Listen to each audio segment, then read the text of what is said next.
Indo-British Advanced Pain Clinic, Noppimayam Surgery Duram. For appointments 9155515563. Hi hello నమస్తే welcome back to iDream Media. ఈరోజు మనతో ఉన్నారు QPFP అలాగే AMFI certified mutual fund distributor అయిన రమేష్ పసుపులేటి గారు. సార్తో మాట్లాడదాం. Hi sir. హాయ్ అండి. సార్ 2024 ఆల్మోస్ట్ ఓవర్ అనే చెప్పవచ్చు. సో 2025కి ఎంటర్ అవబోతున్నాం కాబట్టి ఈ ఫైనాన్షియల్కి సంబంధించి ఎటువంటి స్టాక్స్ బాగా లీడ్ చేసే ఛాన్సెస్ ఉన్నాయంటారు? మీకు ఎటువంటి వాటిపై కొత్త ఇంట్రెస్ట్ వస్తుంది? ముఖ్యంగా how would be the new financial things and new financial stocks కానీ అవి ఏ పర్ఫార్మెన్స్ వైజ్ ఏ విధంగా ఉంటాయంటారు? డెఫినెట్గా కొన్ని యాక్చువల్గా స్టాక్ చూడాలంటే ముందు ఏదైతే ఇండస్ట్రీస్ ఉన్నాయో, ఏవైతే గ్రోత్ ఎక్కువ ఉన్నాయో అనుకుంటున్నామో మనము వాటిని కొద్దిగా మనం రివైజ్ చేసి అందులో మనం డెఫినెట్గా స్టాక్స్ పిక్ చేసుకోవచ్చు. సో ఫస్ట్ ఆఫ్ ఆల్ ఏంటంటే ఇప్పటికి కూడా mid to small cap stocks ఇంకా హై వాల్యుయేషన్స్లోనే ఉన్నాయి. సో మనం ఇప్పుడు 26,000లో కూడా మిడ్ స్మాల్ క్యాప్ వాల్యూ మనం బై చేసాము ఆల్రెడీ. చాలామంది స్టాక్స్ బై చేశారు, మ్యూచువల్ ఫండ్ బై చేశారు. అలాంటిది ఇప్పుడు 23,800లో మనకు చాలా చీప్గా దొరుకుతున్నాయి. సో వాటిలో మంచిది ఏదైతే ఉన్నాయో మనం ఎప్పుడైతే స్ట్రాంగ్ కన్విక్షన్లో అవి కొన్నామో వాటిని ఇప్పుడు కొంచెం యావరేజ్ చేసుకోవచ్చు. సో రెండోది వచ్చేసి గోయింగ్ ఫార్వర్డ్ ఇప్పుడు వరకు మన గ్రోత్ స్టోరీస్కి స్టార్ట్ చేసిన ఇండస్ట్రీస్ కొన్ని ఉన్నాయి. మన గవర్నమెంట్ ఏదైతే స్టార్ట్ చేసింది, ఫస్ట్ ఆఫ్ ఆల్ వచ్చేసి రైల్వే ఇండస్ట్రీ ఉంది. సో రైల్వే స్టాక్స్ ఇంకా రైల్వే ప్రాజెక్ట్స్ కొన్ని కంప్లీట్ కావాల్సినవి ఉన్నాయి. లైక్ మనకి ఇంకా బుల్లెట్ ట్రైన్ రాలేదు, లేదా Vande Bharat sleeper coaches. So ఇలాంటి కొన్ని స్టాక్స్ మనకి లైమ్ లైట్లో ఉన్నాయి. సో ఇవి కొద్దిగా తగ్గే. సో వీటిలో ఉన్న స్టాక్స్ కొన్నే ఉన్నాయి. సో రైల్వే స్టాక్స్ ఏంటంటే ఒక 10 స్టాక్సే ఉన్నాయి. అందులో ఆల్రెడీ కొన్ని 3 to 5 మల్టిపుల్స్ పెరిగిపోయాయి. సో మిగతావి పెరగలేదు. సో వాటిలో కొద్దిగా డెఫినెట్గా బై చేయొచ్చు. సో రెండోది వచ్చేసి మనం ఇప్పుడు బాగా ఉన్నది renewable energy. So power stocks రీసెంట్గా బాగా ర్యాలీ వచ్చాయి, కానీ మళ్ళీ కొద్దిగా కరెక్షన్ వచ్చింది. సో నెక్స్ట్ 1 year కూడా మన ఇండియన్ టార్గెట్ ఏంటంటే సో మనం సర్ప్లస్ పవర్కి వెళ్ళిపోవాలి. ఇప్పుడు కూడా కొద్దిగా డెఫిసిట్ పవర్లో ఉన్నాము. సో మన టార్గెట్ ఏంటంటే కోల్ని కంప్లీట్గా 2030 కల్లా 50% కోల్ తగ్గించాలి. 2047 కల్లా జీరో కోల్ పాలసీ రావాలి. ఎందుకంటే కోల్ వల్ల ఎన్విరాన్మెంట్కి ప్రాబ్లము. రెండోది వచ్చేసి కోల్ వల్ల గవర్నమెంట్కి రిటర్న్ లేదు. అదే పవర్ వల్ల అయితే పవర్ మనం వేరే దేశాలకు అమ్మినా కూడా మనకి 20 to 30% రిటర్న్ వస్తుంది.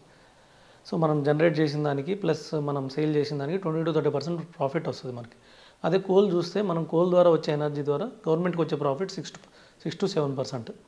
సో కోల్ని కంప్లీట్గా అవాయిడ్ చేయాలంటే స్లోగా ఏం చేయాలి, డైరెక్ట్గా కంపల్సరీగా ఎన్విరాన్మెంట్ ఫ్రెండ్లీకి వీటికి పవర్ స్టాక్స్కి వెళ్ళిపోవాలి. సో వీటిలో ఇప్పుడు మనకి పవర్ స్టాక్స్ ఏమున్నాయి? సో మనకు తెలిసిందే. సో మనం కూడా కొన్ని ఒక పెద్ద కంపెనీ యొక్క స్టాక్స్ బాగుపడినాయి. సో యూఎస్ ఎలిగేషన్స్ వల్ల కొన్ని స్టాక్స్ కరెక్ట్ అయినాయి. సో ఇలాంటి పవర్ స్టాక్స్ ఉన్నాయి. లేదంటే కొన్ని కొత్త కంపెనీస్కి ఆర్డర్స్ ఎక్కువ ఉన్నాయి. సో ఆర్డర్స్ ఎక్కువ ఉన్నాయి, క్యాష్ ఫ్లోస్ ఎక్కువ ఉన్నాయి. సో ఇలాంటివి సెలెక్ట్ చేసుకోవాలి. సో వేటికి ఎక్కువ ఆర్డర్స్ ఉన్నాయి, ఇది మెయిన్ పాయింట్ ఇప్పుడు పవర్ స్టాక్స్. సో ఈ 2 సెక్టర్ బాగా కనిపిస్తున్నాయి. తర్వాత వచ్చేసి ఇండియా వచ్చేసి ఎప్పటికైనా డెవలప్డ్ కంట్రీ కావాలంటే ఇన్ఫ్రాస్ట్రక్చర్ ఇంపార్టెంట్. సో ఇన్ఫ్రాస్ట్రక్చర్లో మనకు కావాల్సింది ఏంటంటే cement companies, steel companies. So next theme ఇది అంటున్నారు. మేబీ కమింగ్ నెక్స్ట్ బడ్జెట్లో ఏదైతే థీమ్ రాబోతుందో ఈ థీమ్ ఏంటంటే సిమెంట్ గురించి కానీ అంటే ఇన్ఫ్రాస్ట్రక్చర్ గురించి. సో ఇన్ఫ్రాస్ట్రక్చర్ స్టాక్స్ ఏమున్నాయి, సో అందులో పెరగని ఏమున్నాయి, ఆర్డర్స్ ఎక్కువ ఏమున్నాయి, సిమెంట్ స్టాక్స్లో లీడర్స్ ఏమున్నాయి. సో ఇవి ఒకటి. అలాగే స్టీల్, మనకు తెలిసిందే స్టీల్ అంటే మన దేశం పెద్ద కంపెనీస్ ఉన్నాయి. లైక్ టాటా స్టీల్ కానీ, జేఎస్డబ్ల్యూ స్టీల్ కానీ, వీటిలో పెరగని ఏమున్నాయి, ఆర్డర్స్ ఎక్కువ ఉన్నాయి. సో ఇవి సెలెక్ట్ చేసుకోవాలి. డెఫినెట్గా వీటికి ఈ కంపెనీస్ అన్నిటికీ ఆర్డర్స్ బాగుంటాయి. ఎందుకంటే రేపు బడ్జెట్లో ఇన్ఫ్రాస్ట్రక్చర్కి ఇచ్చినప్పుడు డెఫినెట్గా ఈ కంపెనీస్కి రావాల్సిందే. సో కంపెనీస్కి వచ్చినప్పుడు కంపల్సరీ పెరగాల్సిందే. లక్కీ గుడ్ థింగ్ ఏంటంటే ఇవన్నీ బాగా తగ్గున్నాయి. పర్టికులర్గా సిమెంట్ స్టాక్స్ తగ్గినాయి, స్టీల్ స్టాక్స్ తగ్గినాయి.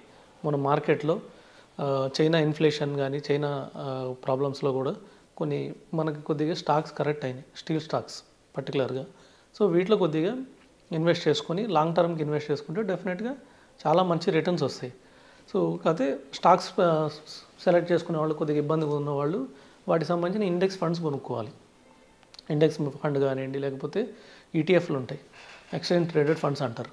అంటే సపోజ్ నాకు పవర్ స్టాక్స్ కావాలి, ఇందులో ఏ స్టాకు నాకు తెలియదు సెలెక్ట్ చేసుకోవడానికి.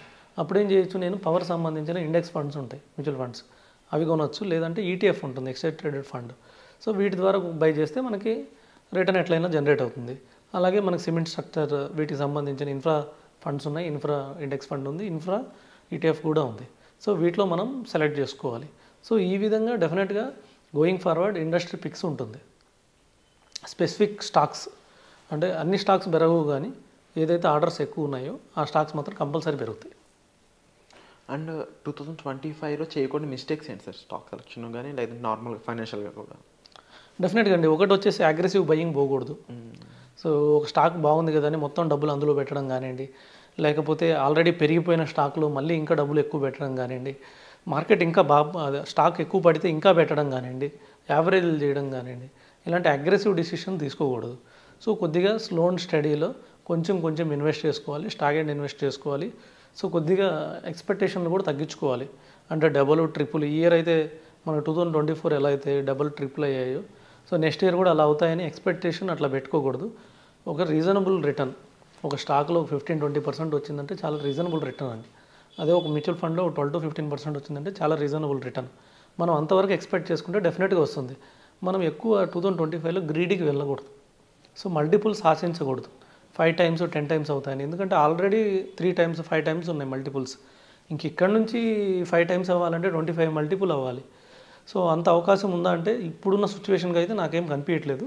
మేబీ గవర్నమెంట్ తీసుకున్న డిసిషన్స్ కానివ్వండి, లేకపోతే మళ్ళీ ఏమైనా గ్లోబల్గా పరిస్థితులు బాగాలేక యూఎస్ మార్కెట్స్ తగ్గడం కానీ ఇలా చేస్తే మనకైనా అవకాశం ఉంటుంది.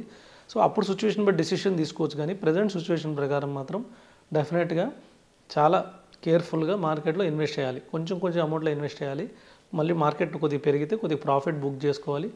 మళ్ళీ మార్కెట్ పడితే సెలెక్టెడ్ స్టాక్స్లో కొంచెం బై చేయాలి. సో ముఖ్యంగా చాలామందికి ఎక్కువ ఇబ్బంది పడేది కూడా సార్ ఎఫ్&ఓలో ఎంతమంది నష్టపోతున్నారు అనే దానికి మాత్రమే మనం ఎప్పుడు ఎపిసోడ్స్ చేస్తూ ఉంటాం తప్ప ఎఫ్&ఓలో లాభపడ్డారు అనేది ఎప్పుడైతే చాలా తక్కువ ఐ థింక్. అండ్ ముఖ్యంగా ఇప్పుడు ఎఫ్&ఓ చేయబోయే వాళ్ళ సిచ్యువేషన్ అనాలిసిస్ అండ్ ముఖ్యంగా వీళ్ళకి మీరు ఇచ్చే సజెషన్ ఏంటి? ఎఫ్&ఓ డెఫినెట్గా మార్కెట్ ఇలాగ ఉంటే మాత్రం కొద్దిగా రిస్కీ, హై రిస్క్. మనకు తెలిసినట్టు నార్మల్గానే ఎఫ్&ఓ రిస్కీ. కాకపోతే ఈ టైంలో ఏంటంటే కొద్దిగా హెడ్ చేసుకోవడానికి బాగానే ఉంటుంది. సో మార్కెట్ 23,000 చేంజ్కి వస్తే డెఫినెట్ కాల్ ఆప్షన్స్కి తీసుకోవచ్చు. అలాగే మార్కెట్ కొద్దిగా 25,000 దాటితే మళ్ళీ పుట్ ఆప్షన్ తీసుకోవచ్చు. సో కొంచెం హెడ్జ్కి మాత్రం ఉపయోగించుకోవచ్చు. అంతేగాని లివరేజ్ తీసుకొని ఎక్కువ ట్రేడింగ్ చేస్తే మాత్రం ఈ ఇయర్ ఇంపాక్ట్స్ చాలా ఎక్కువ ఉండే అవకాశం ఉంది. అంటే ప్రాఫిట్స్ హైలో ఉండే అవకాశం ఉంది, అట్లాగే లాస్లు కూడా హైలో ఉండే అవకాశం ఉంది.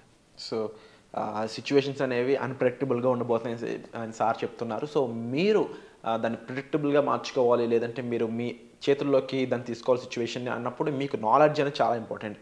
స్టాక్ పికింగ్ నాలెడ్జ్ అయి ఉండొచ్చు, స్టాక్ మార్కెట్ అనాలిసిస్ అయి ఉండొచ్చు. వీటికి సంబంధించిన ఎంతో ఇన్ఫర్మేషన్తో పాటుగా మీకు మంచి విషయాల్ని ఫైనాన్షియల్గా ప్రొవైడ్ చేయబోతున్నారు రమేష్ పసుపులేటి గారు.